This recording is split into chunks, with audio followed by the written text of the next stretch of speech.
ॐ अज्ञानतिमिरन्दस्य ज्ञानाञ्जनशलाकया चक्षुरुन्मिलितं येन तस्मै श्रीगुरवे नमः। श्रीचैतन्यमनोभीष्टं स्थापितं येन भूतले स्वयं रूपा कदा मह्यं ददाति स्वपदान्तिकं। वन्देऽहं श्रीगुरोः श्रीयुक्तापदकमलं श्रीगुरुं वैष्णवांश श्रीरूपं सागरजातं सहगण रघुनाथान्वितं तं सजीवं साद्वैतं सावधूतं परिजनसहितं कृष्णचैतन्यदेवं श्रीराधा कृष्णपदां सहगणललिता श्रीविशाखान्वितांश। हे कृष्ण करुणा सिंधु दीन बंधु जगतपते गोपेश गोपिका कांत राधा कांत नमस्ते। तप्त कांचन गौरांगी राधे वृंदावनेश्वरी वृषभानुसुते देवी प्रणमामि हरिप्रिय। वाञ्छाकल्पतरुभ्यश्च कृपा सिन्धुभैव च पतितानां पावनेभ्यो वैष्णवेभ्यो नमो नमः। जय श्री कृष्ण चैतन्य प्रभु नित्यानंद श्री अद्वैत गदाधर शिवासादि गौर भक्तवृंद। हरे कृष्ण कृष्ण कृष्ण हरे हरे, हरे Ram Ram Ram Hare Hare. So welcome to IBC Siksha. We are reading chapter 18 of Bhagavad Gita. We completed till verse number 48, I think. And we are going to start with 49.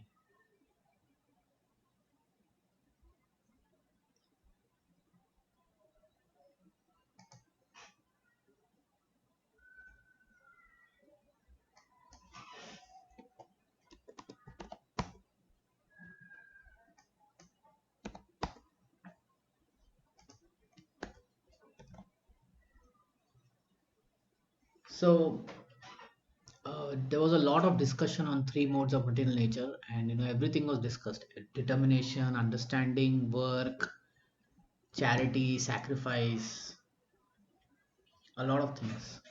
Now, now Krishna says, that according to three modes, if we perform the varnashram system, then we can perfect ourselves when we worship the Lord and perform the varnashram system. We offer all our results to Krishna, to Vishnu. Hmm? and and while performing all these duties, even if we do it, if we fail in it, it is still fine. It's better to do our duty than to do somebody else's duty. Hmm? And in every activity there will be some fault. This is the last thing that we discuss. There will be some fault. Like in the Vedic times, the Brahmanas had to kill the animals, right? The Kshatriyas have to kill, the Vaishya has to stay alive. So there will be some fault or the other. But um, hmm. but if we control ourselves unattached and we do our duty and then offer it to Krishna, then there will be perfection. So that's the point that is Krishna is going to say from verse number 49. So let's get into it.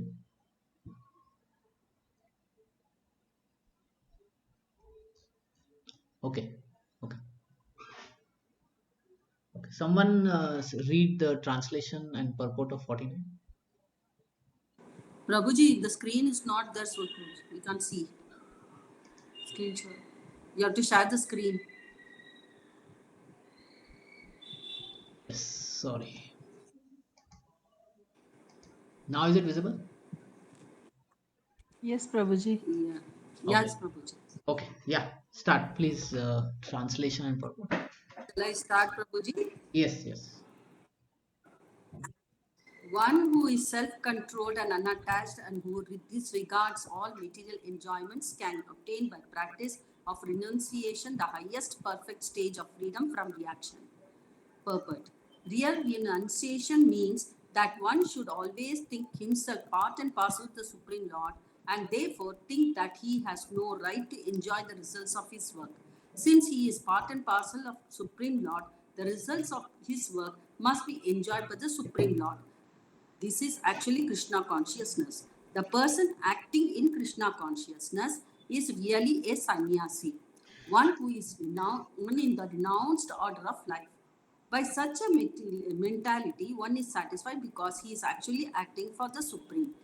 Thus, he is not attached to anything material. He becomes accustomed to not taking pleasure in anything beyond the transcendental happiness derived from the service of the Lord. A sannyasi is supposed to be free from the reaction of his past activities, but a person who is in Krishna consciousness automatically attains this perfection without even accepting the so called order of renunciation. This state of mind is called Yoga Ruddha, or the perfectional stage of yoga. As confirmed in the third chapter, Yastva Atma Gatir Eva Syat. One who is satisfied in himself has no fear of any kind of reaction from his activity. Hare Krishna. Yeah. So Krishna is again explaining certain things that he has already explained, that we are part and parcel of God. So therefore, whatever we do, we should offer it back to Krishna, right? When we do that, then it is a perfect stage of yoga. So he's telling Arjuna one should do that.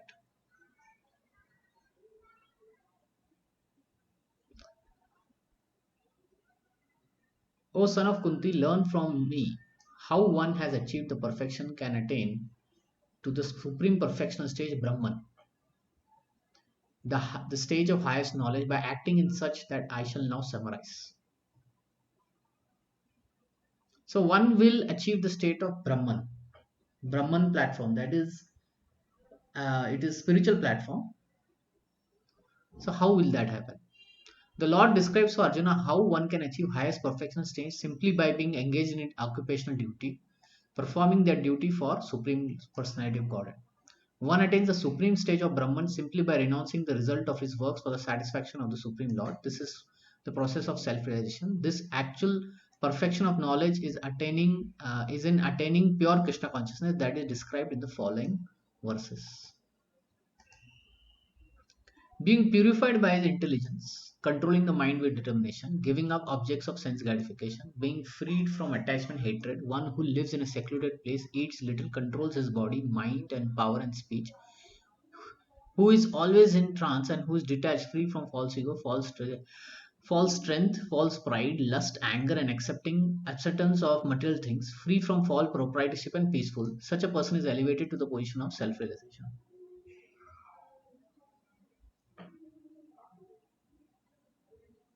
Um, so many things Krishna is saying, right? If this all satisfies, then one is established in the self-realization. And in this state, he realizes the supreme Brahman and becomes ever joyful. He never laments nor desires of anything. He is equally disposed to every living entity. In that state, he attains pure devotional service to me.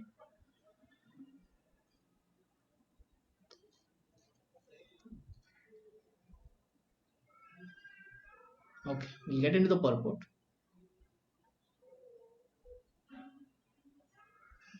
When one is purified by intelligence, he keeps himself in mode of goodness. So this is the point, whenever we read three modes of goodness, we have to be in mode of goodness, right? So to be in mode of goodness, we have to use our intelligence to act in that mode. Meaning, if certain thing is happening and we may be going into passion and ignorance, then we will pull back and come to goodness. That only happens if our intelligence can detect that thing, that such activity is in misery, such activity is in passion, such activity is in ignorance, such activity is madness. So our intelligence is purified if it is well strong, it understands every situation, then we will try to be always in mode of goodness.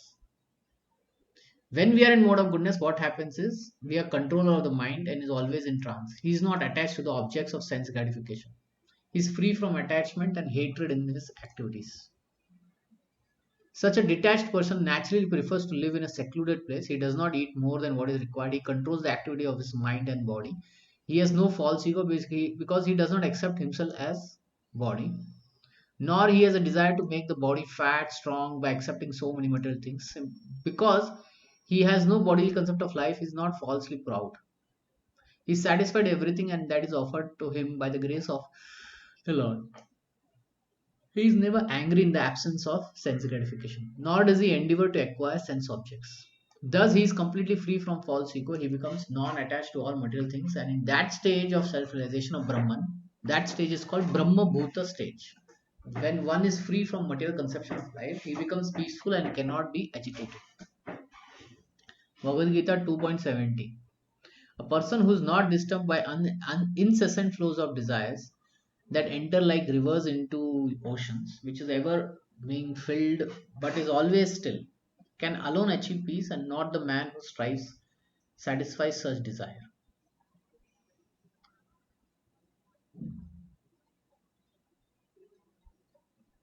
So, somebody is trying to keep himself in mode of goodness will do all these activities. Hmm? Ultimately, then give up false proprietorship that this is me and mine, and then free from false ego, lust, anger, greed, one will then become peaceful. And this is easily achieved by a devotee because he does everything for Krishna, right? So he becomes peaceful. We can take example of Prahlad Maharaj. Prahlad Maharaj, he kept himself in mode of goodness, even though there were teachers who were teaching him materialistic subjects. He was surrounded by materialistic people, but his focus was Krishna within his heart. And he was not doing things like others were doing, sense gratification and all. He was free from attachment, hatred. Even if his father got angry on him, he didn't become hateful to his father. He was fearless.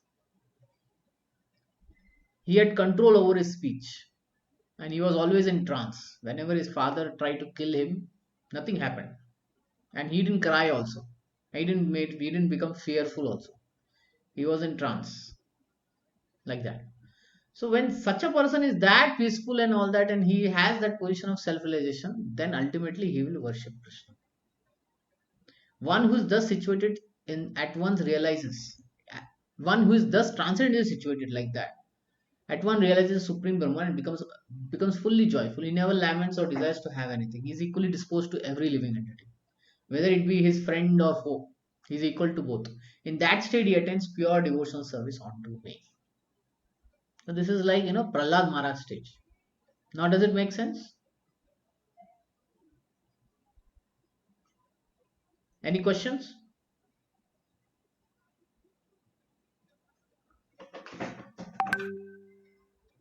No, Prabhuji. No. Okay.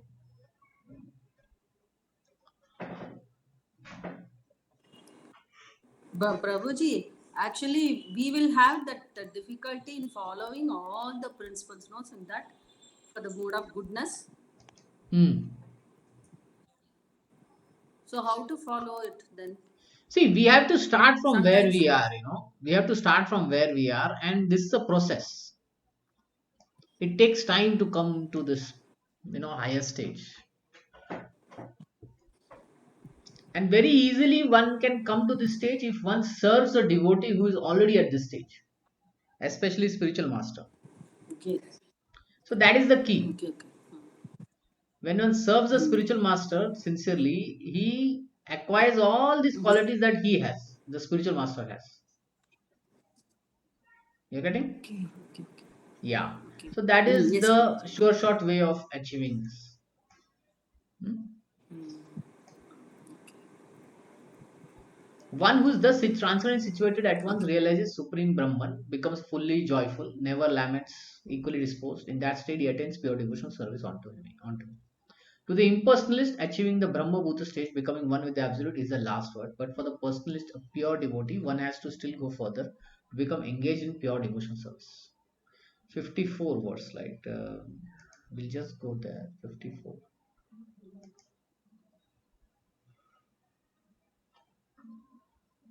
Mad bhaktim labate param. So the word bhaktim is used here. So when one reaches Brahma Bhuta Prasannatma na sochati na kankshati. When one reaches the Brahma Bhuta stage, he should come to this Brahmad Bhaktim Labhyate Param.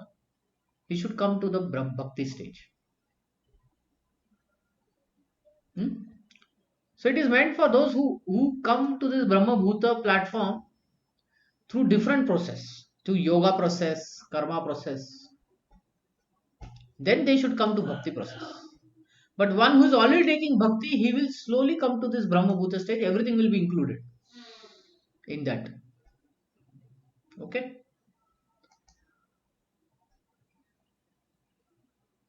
To the impersonally achieving the Brahma Bhuta stage, becoming one with the Absolute is the last word. But for the personalist, one has to still go further, do perform devotional service.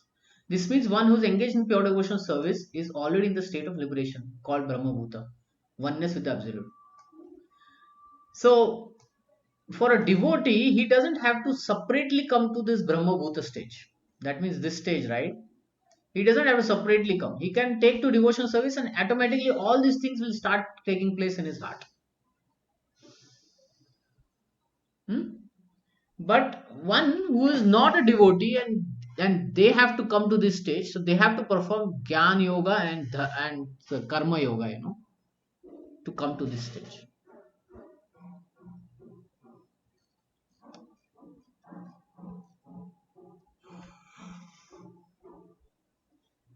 Without being one with the Supreme, the Absolute, one cannot render service unto him. In the Absolute conception, there is no difference between served and servitor, yet the distinction is there in higher spiritual sense. In material concept of life, when one works for sense gratification, there is misery. But in absolute truth, when one is engaged in pure devotional service, there is no misery. The devotee in Krishna consciousness has nothing to do for which he has to lament or desire. See, when we serve Krishna, right, there is no misery. Krishna is such a master. But when we serve any master who in this world, there will be sometimes happiness, sometimes misery, right?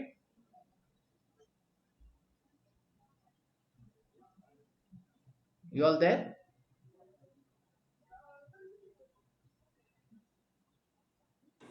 Yes, Prabhuji, we are there. Hmm. The devotee in Krishna consciousness has nothing to do for which to lament or desire. Such God is full. A living entity who is engaged in Krishna's service, in Krishna consciousness, becomes also full in himself. So, like Krishna is self satisfied, right? Devotee also becomes self satisfied by serving Krishna. Or he becomes that kind of satisfied. He is just like a river cleansed of all dirty water. Because a pure devotee has no thought other than Krishna, he is naturally always joyful. He does not lament for any material loss or aspire for gain.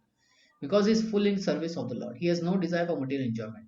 Because he knows that living entity is a fragmental part and parcel of Krishna and therefore eternally a servant. He does not see in the material world something is higher, lower position, are ephemeral. So this is called samatva. Equal, he looks at it equally. And devotee has nothing to do with ephemeral appearances and disciplines. For him, stone and gold are all equivalent. This is called Brahma Bhuta stage. So when one becomes equanimous, right, then Brahma Bhuta stage comes. He sees people same, he sees um, material same, right, and he's not disturbed by a lot of activities that is going on in this world. In that stage of existence, the idea of becoming one with the supreme Brahma, annihilating one's individuality, becomes hellish. The idea of attaining the heavenly kingdom becomes phantasmagoria, and the senses are like serpents whose poison teeth are broken. As there is no fear of the serpent with the broken teeth, there is no fear from the senses when they are automatically controlled. The world is miserable for a materially infected person, but for a devotee, the entire world is as good as Vaikuntha spiritual sky. The highest personality in this material universe is no more significant than an ant for a devotee. Such a stage is achieved by the mercy of Lord Chaitanya who preached pure devotional service in this age. So when we take to devotional service, right, all of this Brahma Bhuta stage will automatically come. We don't have to separately acquire it like that. Now Krishna says, one who understands me as I am, the Supreme Person of Godhead, only by devotional service, and when one is in full consciousness of me by such devotion, he can enter into the kingdom of God.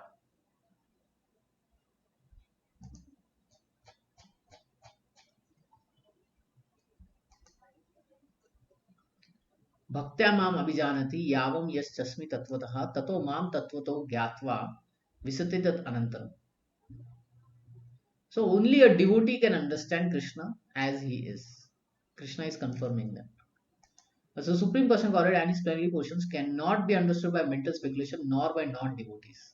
If anyone wants to understand Supreme Person Godhead, he has to take to pure devotional service under the guidance of pure devotee. Otherwise, the truth of the Supreme Person Godhead will always be hidden, as stated in Bhagavad Gita 7.25. He is not revealed to anyone, to everyone. No one can understand God simply by erudite scholarship or mental speculation. Only one who is actually engaged in Krishna consciousness and devotional service can understand what Krishna is. University degrees are not helpful. Only by service one can understand Krishna as a supreme law.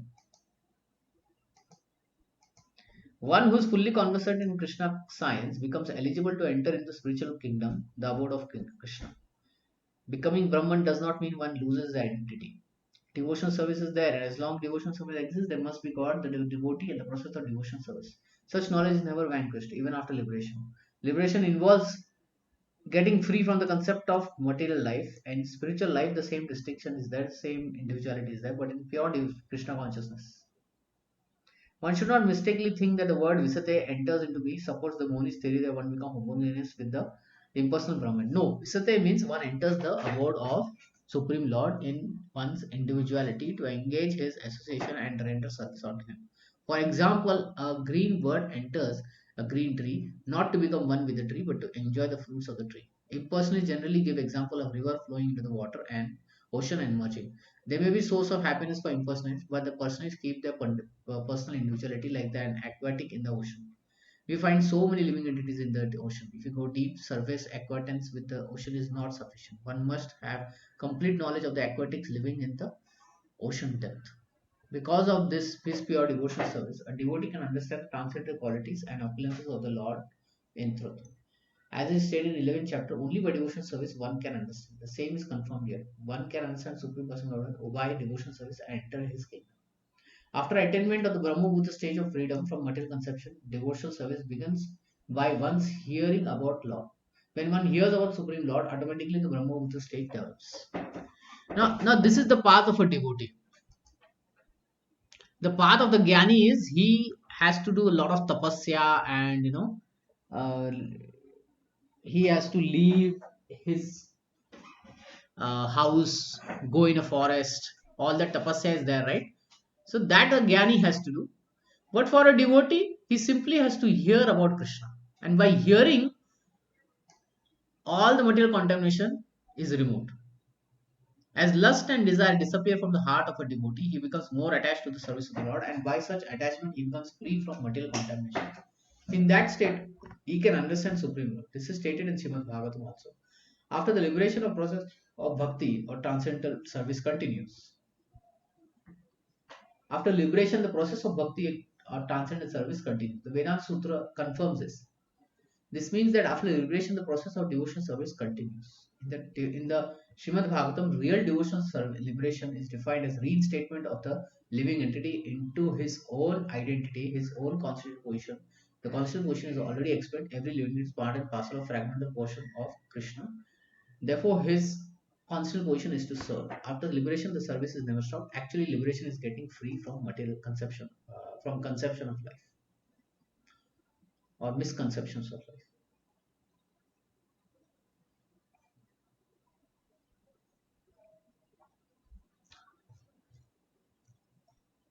So, a lot of things is discussed in this purport. To summarize, first thing is this Brahma Bhuta stage is not the final. After that, there is devotion. And someone who takes to devotional service, and if he has not gone to Brahma Bhuta, he will come. All of these qualities of Brahma Bhuta will come in him. A devotee will become Shanta. A devotee will have that equilibrium, economous outlook. He will get free from material contamination just by the process of devotional service. Prabhuji, I have a doubt. Is this, uh, Yeah. Prabhuji, This Brahma Buddha stage, so the Jnana Yogis, he has to perform austerity, and then he'll attain Brahma Buddha stage, and then he will start doing proper devotional service. Is it true, Yes, Prabhuji? yes, Okay. Whereas Bhakti Yoga, we will start from the chanting, we will hear the holy names of the Lord, and slowly we will attain that Brahma Buddha stage self-realization. Is it, Prabhuji? yes. We don't have to separately endeavor for it. It will automatically come. Okay. See, if you look at these qualities, right, it is all there in Prahlad Maharaj, right? And did he do Gyan Yoga? He just heard from his spiritual master, right? But all of this came into him, isn't it? Yes, Prabhuji. Yeah. So when Krishna is explaining this, he is explaining from the Jnana perspective. Okay, how a Jnani comes into this stage and then he takes to bhakti and all that. And in purpose, Prabhupada is saying, if one directly takes to bhakti, all of this is included. One doesn't have to separately endeavor. It will automatically come. It will automatically come. A devotee will become like that because bhakti is very powerful.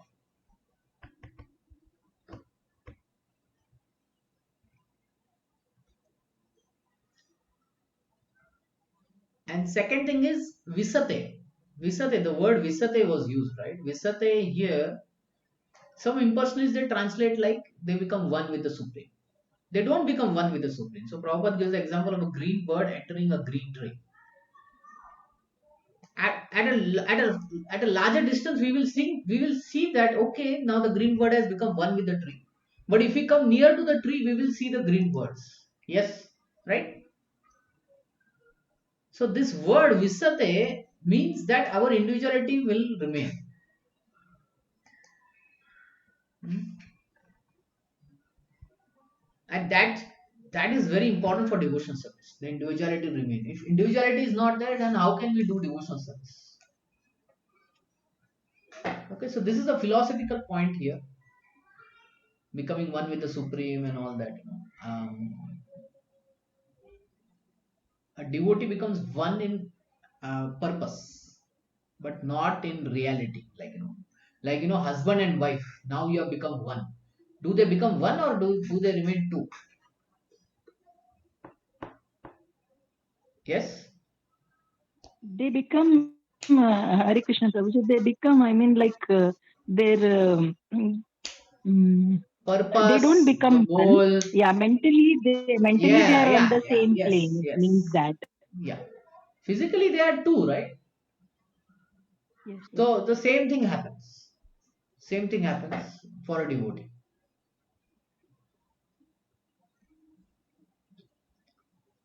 Okay. Someone read this translation of purport.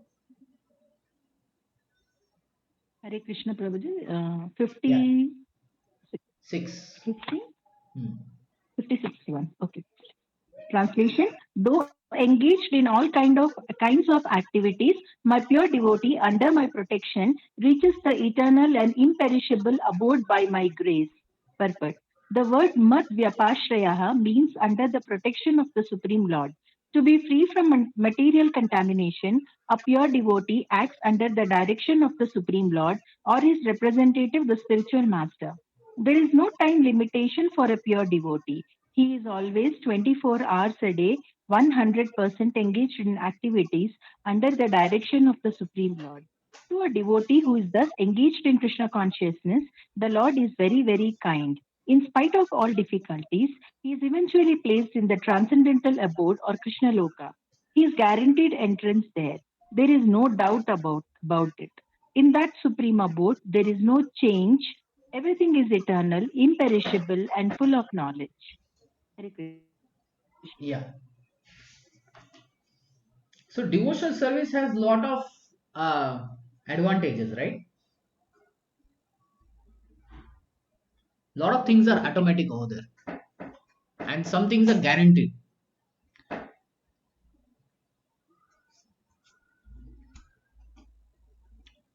So that is not the case in Gyan Yoga and Karma Yoga. They have to come to bhakti. They can mostly come to equanimity, and then after equanimity, they'll understand, okay, everything belongs to Krishna. Then they will start worshipping Krishna. And but bhakti is not dependent on jnana, yoga, and karma yoga. Bhakti is independent, so one can directly take to bhakti, and that's what we are all doing actually. So now Krishna is telling how to perform our work and do bhakti at the same time. In all activities, just depend upon me and work always under my protection. In such devotional service, be fully conscious of me. Someone read the purport? One who has not read. Verse number 57. Hare Krishna. Yeah. When one acts in Krishna consciousness, he does not act as the master of the world. Just like a servant, one should act fully under the direction of the Supreme Lord. A servant has no individual independence. He acts only on the order of the master. A servant acting on behalf of the Supreme Master is unaffected by profit and loss. He simply discharges his duty faithfully in terms of the order of the Lord. Now, one may argue that Arjuna was acting under the personal direction of Krishna, but when Krishna is not present, how should one act? If one acts according to the direction of Krishna in this book, as well as under the guidance of the representative of Krishna, then the result will be the same. The Sanskrit word matparaha is very important in this verse. It indicates that one has no goal in life save and expect acting in Krishna consciousness just to satisfy Krishna. And while working in that way, one should think of Krishna only. I have been appointed to discharge this particular duty by Krishna. While acting in such a way, one naturally has to think of Krishna. This is perfect Krishna consciousness. One should, however, note that after doing something whimsically, you should not offer the result to the Supreme Lord. Yeah, That's all. wait. So if one may say, Krishna, you're not there, then the instructions of spiritual master is there. And by following the instructions of spiritual master, we will achieve the same benefit, same conclusion, what Krishna is trying to say. Hmm? And second thing is, um, we have to think that I have been appointed to discharge this particular duty by Krishna. But at the same time, one should not do whimsical activity. Whimsical activity means thinking that stealing is what Krishna is trying to tell me. So sometimes some people say God wants this from me, therefore I am stealing. Right? So that is crazy. That is whimsical. It should be according to the Vedic in Shastras, and then we can offer the result to Krishna. That sort of duty is not in devotional service of Krishna consciousness. One should act according to order of Krishna. This is very important.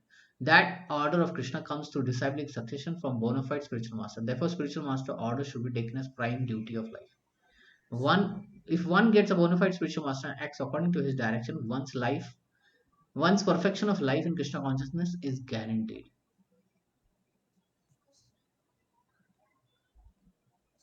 Okay, this is an interesting verse. Someone read verse number 58. Shall I read, Prabhuji? Yeah. Matchittah sarva durgani matprasadat arishyati. Isn't it? Matprasadat tarishyasi ata chetva ahankaranna soshyasi vinangsyati. Should I read the translation, Prabhuji? Yeah, translation purpose. If you become conscious of me, you will pass over all the obstacles of conditioned life by my grace. If, however, you do not work in such consciousness but act through false ego, not hearing me, you will be lost.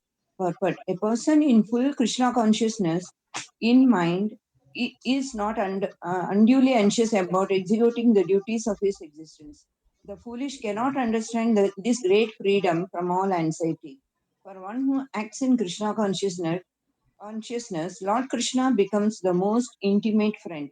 He always looks after his friend's comfort, and he gives himself to his friend who is so devotedly engaged working 24 hours a day to please the Lord. Therefore, no one should be carried away by the false ego of the bodily concept of life.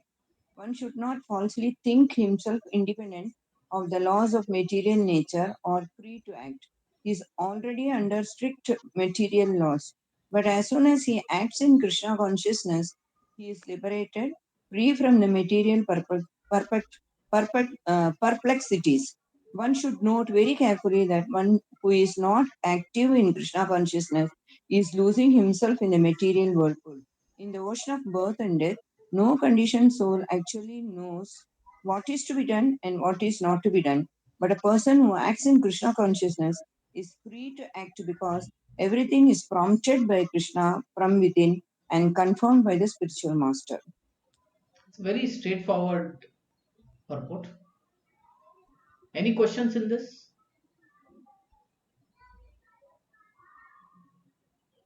Basically, Krishna is telling your parent, you listen to me, then you will be conscious, you will pass over all the obstacles. And the next verse says, if you do not act according to my direction, do not fight, then you will falsely be directed. By your nature, you will be engaged in warfare.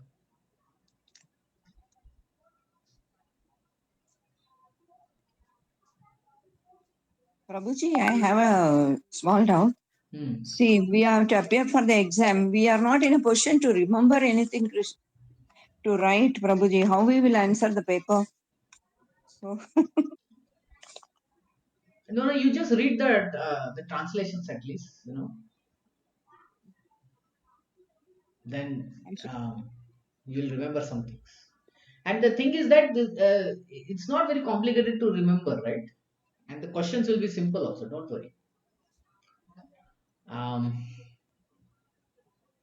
mean, till now, people have given so many IBC Siksha exams and all that, and they have cleared also. They have passed also, so don't worry. Okay? Yeah. You focus on try to understand these things. If you understand these things, same questions will come. It is very simple, right? This is not jnana or karma. That is very complex. This is bhakti. yes. Yeah.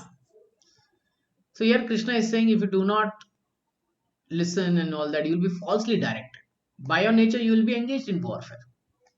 You will anyway fight, Arjuna. But you fight according to my direction. Right? Then there will be perfection. Arjuna was a military man born of nature of Kshatriya. Therefore, his natural duty was to fight. But due to false ego, he was fearing that by killing his grandfather, teacher, friends, he would incur sinful reactions. Actually, he is considering himself master of his actions as if he were directing the good and bad results of such work. He forgot that Supreme Person Godhead was present there, instructing him to fight. That is forgetfulness of the conditioned soul. The Supreme Person already gives direction as to what is good, what is bad, and one simply has to act in Krishna consciousness to attain the perfection of life. No one can ascertain his destiny as the Supreme Lord can.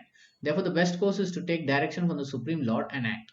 No one should neglect the order of the Supreme Lord or the order of the Spiritual Master, who is the representative of God. One should act unhesitatingly to execute the order of the Supreme Person of Godhead. That will keep one safe under all circumstances. In this regard, now I will tell you a story. In the 1970s, when Prabhupada was there, now one Indian devotee, he at that point got retired from his school. So he was a principal of a school, and he got retired in that time, 70s, late 70s.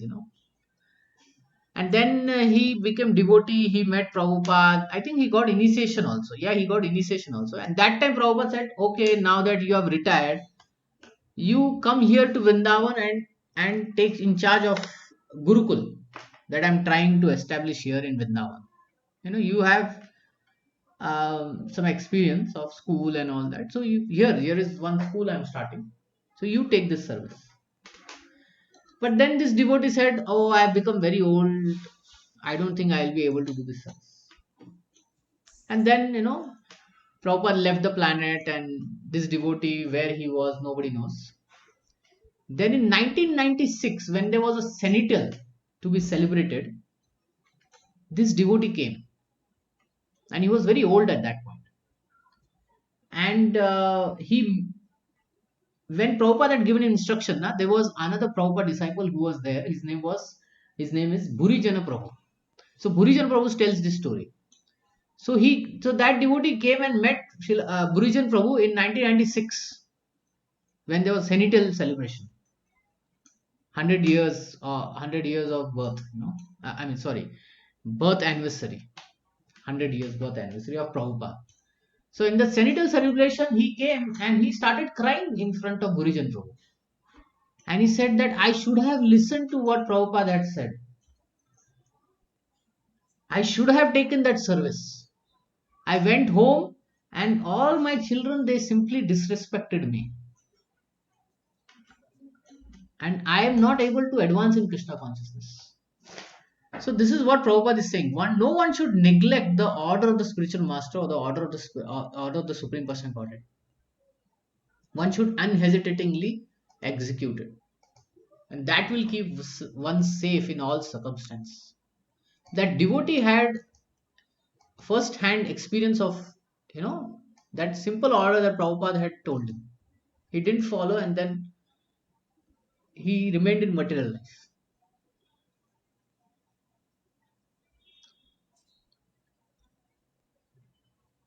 Text number 60. Under illusion you are now declining to act according to my direction, but compelled by work born of your nature, you will act all the same, O son of Kunti. You are saying I won't fight, but you will ultimately fight.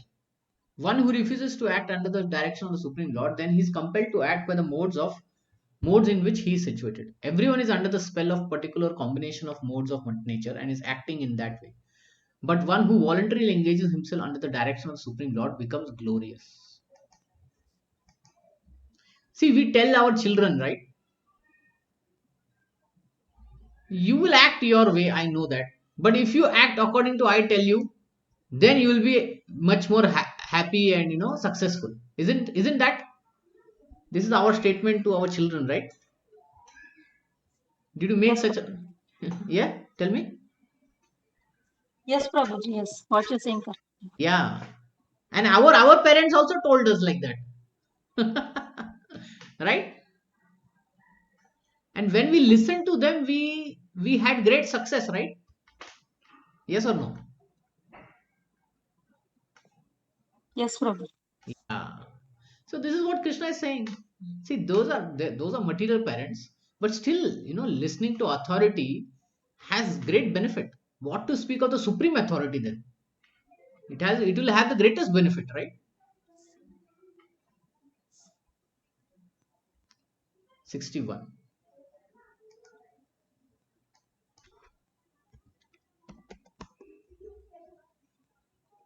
Ishvara sarvabhutan hriday deshe Arjuna tishtati Brahman sarvabhutani yantrudhana maya. Very amazing verse this is. The Supreme Lord is situated in everyone's heart, O Arjuna, and is directing the wanderings of all living entity who is situated on a machine made of material nature. Meaning this picture that I kept showing, right? Um,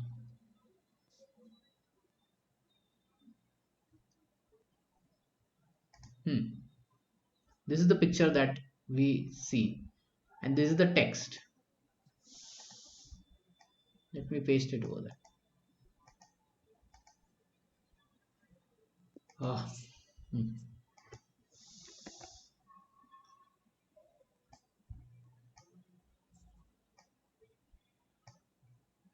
The Supreme Lord is situated in everyone's heart, Arjuna, and is directing the wanderings of the living entity who are seated on a machine. So this is a machine, Yantrudai Maya, made of material nature. Right?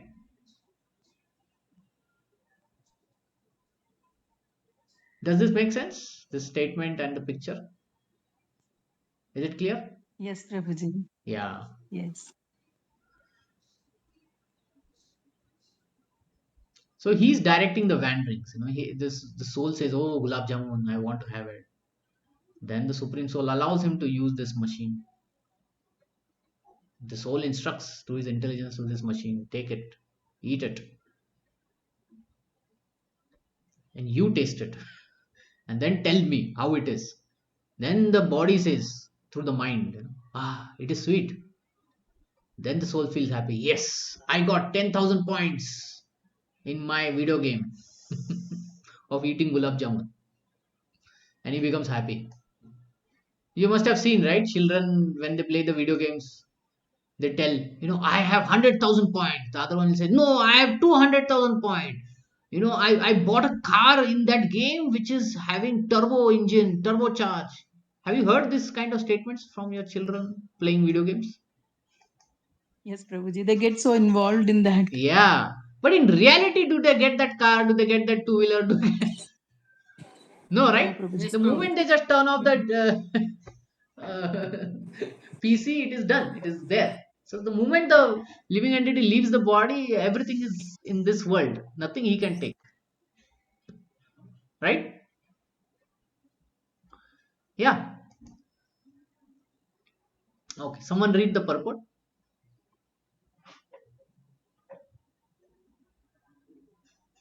I'll read, Anyone? Prabhuji. Yeah. Arjuna, Hare Krishna. Arjuna was Arjuna was not the supreme knower, and his decision to fight or not to fight was conformed to his limited discretion. Lord Krishna instructed that the individual is not all in all. The Supreme Personality of Godhead, or He Himself, Krishna, as the localized super soul, sits in the heart, directing the living beings. After changing bodies, the living entity forgets his past deeds, but the super soul, as the knower of the past, present, and future, remains the witness of all his activities. Therefore, all the activities of the living entities are directed by the super soul. The living entity gets what he deserves and is carried by the material body, which is created in the material energy under the direction of the super soul. As soon as a living entity is placed in a particular type of body, he has to work under the spell of that bodily situation. A person seated in a high speed motor car goes faster than one seated in a slower car. Though nature fashions a particular type of body to a particular type of living entity so that he may work according to his past desires. The living entity is not independent. One should not think himself independent of the Supreme Personality of Godhead. The individual is always under the Lord's control. Therefore, one's duty is to surrender, and that is the injunction of the next verse. See, the point of Krishna telling this knowledge is giving more confidential knowledge. He's telling us more detail of how things work here, right? When we come to know this is how it is working, we can then take to spirituality even more stronger, right? So he's making this point to Arjuna. Ocean of Bharata, surrender unto him utterly. By his grace, you will attain transcendental peace and the supreme and eternal abode. So we read in the 15th chapter, right? What the living entity is trying to do.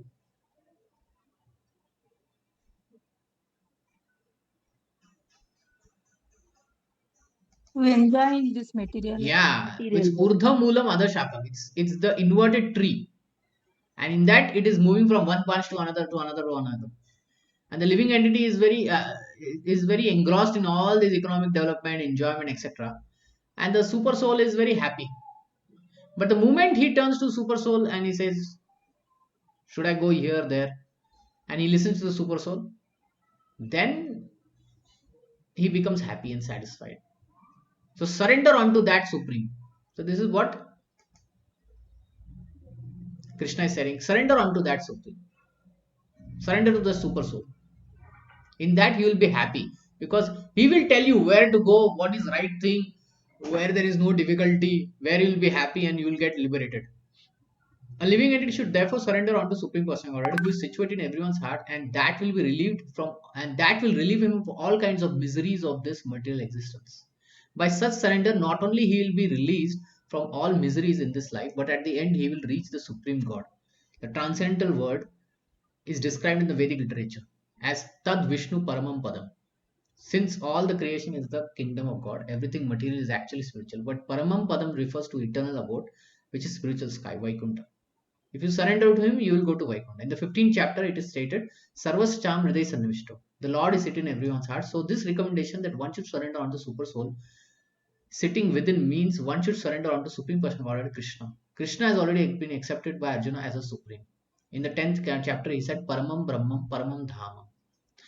Arjuna has accepted Krishna as a Supreme Personality of Godhead and abode and Supreme abode of all living beings. Not only this, but even other great authorities like Narada, Asita, Devala, Vyasa, they also accepted that. Now we'll read this verse. Very interesting verse. People like this verse, 63.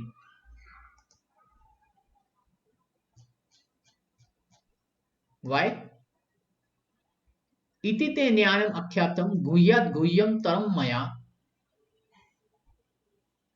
vimshayatat asheshena yatha ichchasi tatha kuru. This last line, na? Yatha ichchasi tatha kuru. What does this mean? Now do like how, now do as you like. Kuru means Arjuna. Arjuna, you do as you like. I have told you everything now. So after telling whole Bhagavad Gita, Krishna is giving this option. You do as you like now. Now this knowledge I have given you, I have talked about you all the pros and cons. Now you do as you like. Now this is how a parent, a teacher should teach their children and student. After telling the pros and cons, the knowledge of the subject, whatever they are asking, then we should say, okay, now you make the decision. This is how advice is given and the freedom is given. Now you make the decision. Okay? Does this, do you understand this thing? This is how, Krishna is allowing Arjuna to make the decision. And similarly, we should take this clue and when we are instructing our students or children and all that, at the end we should say, okay, you make the decision. Now I have talked to you all the plus points, minus points, details of it. Now you make the decision. So, Bhagavad Gita is so rational, it is so free. It is not forcing. Krishna didn't force Bhagavad Gita. He said, Yatha ichchasi tatha kuru. And therefore, some people, they like this statement very much. After hearing this, I can do what I want. That means I need not do all that I've heard in Bhagavad Gita. That is one conclusion they make out of this statement, which is wrong. After hearing the whole knowledge, if you don't make a decision that will help you ultimately, what is the point? Right? What is the point? Thus, I have explained to you this knowledge still more confidential. Deliberate on this fully and then do what you wish to do. We'll read from here. The Lord has actually already explained to Arjuna the knowledge of Brahma Bhuta. One who is in Brahma Bhuta condition is joyful, he never laments, nor he desires anything. That is due to confidential knowledge. So that is confidential knowledge, right? You can be happy by come to Brahma Bhuta stage, by that economist. More happy than when you surrender to that super soul within the heart, right? And listen to him. And when you will be most happy, the most confidential knowledge, then you will understand that the super soul is Krishna and you will surrender to Krishna. That is most confidential knowledge. So that part will come in 66 verse. Here the word Yathaichi Tathakuru is said, as you like, you may act. Indicates that God does not interfere with little independence of the living entity. So Krishna is setting the example for all teachers, parents, right? And he's telling, how we should explain. In Bhagavad Gita, the Lord has explained in all respects how one can elevate his living condition. The best advice imparted to Arjuna is to surrender onto the super soul seated within the heart. By right discrimination, one should agree to act according to the order of the super soul. That will help one become situated constantly in Krishna consciousness, the highest perfectional stage of human life. Arjuna is being directly ordered by the Supreme Person Godhead to fight. Surrender to the Supreme Person Godhead is the best interest of the living entity. It is not for the interest of the Supreme. So it is for the good of the living entity. Before surrendering, one is free to deliberate on this subject as far as the intelligence goes. That is the best way to accept the instruction of the Supreme Person of Godhead. Such instruction comes also through spiritual master, the bona fide representative of Krishna. So instruction from spiritual master, instruction from Supreme Personality is the same.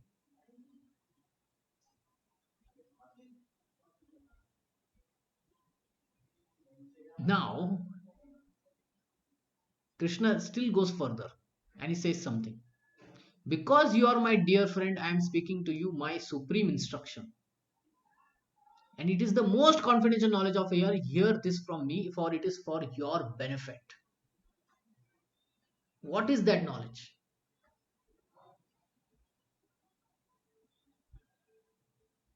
What do you think is even more confidential than this? Surrendering, Prabhuji. Is it the super soul within the heart? Surrendering to Krishna. Yes. He says this in Purushottam Yoga also, in 15th chapter also. We'll go back there and we'll see how he says.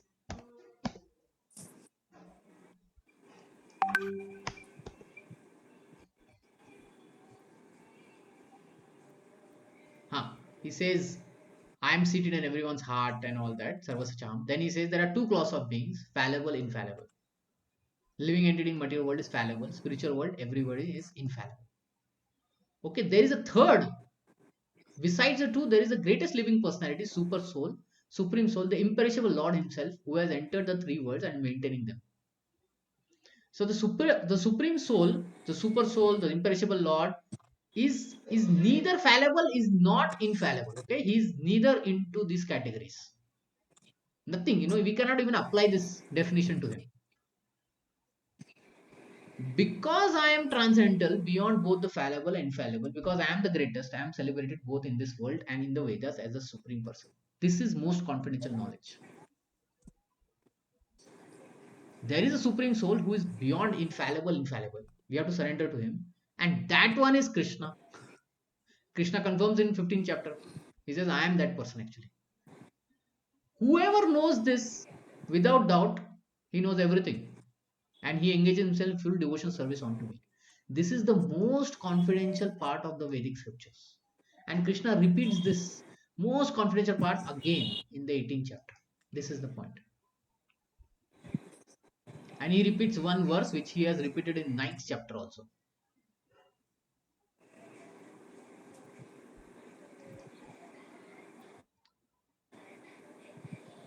Okay. Maybe we'll take next week from text number 64. Prabhuji, I have one doubt, Prabhuji. Yeah. Actually, I was reading Bhagavatam.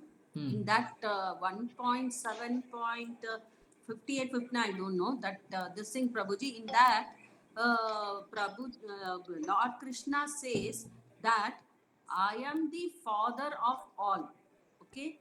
But they are not my sons. What is the meaning of this, Prabhuji? Let's go and see. 7th chapter, huh? Yeah, 7th. Verse number 58, 59, huh? Prabhuji, in that Bhagavatam, Prabhuji. Yeah. This is Bhagavatam. Yeah, I think for 48, 49, that yeah, in this, after this thing, Prabhuji,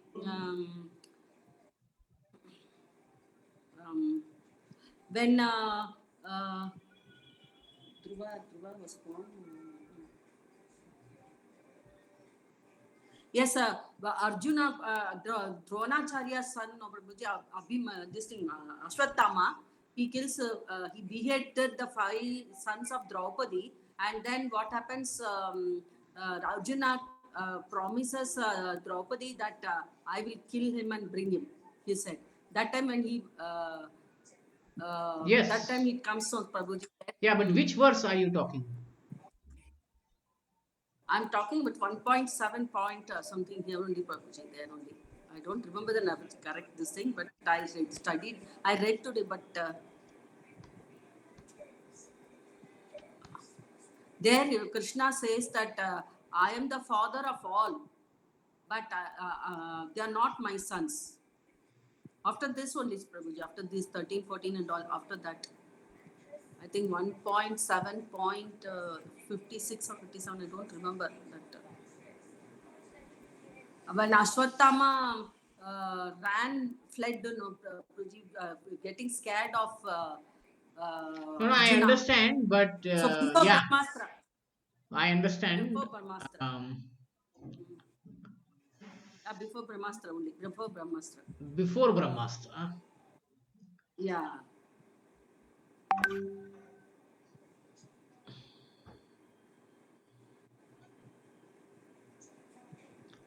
Yeah, you need to find the exact one. I don't think it is said here. Maybe you read it a little wrongly.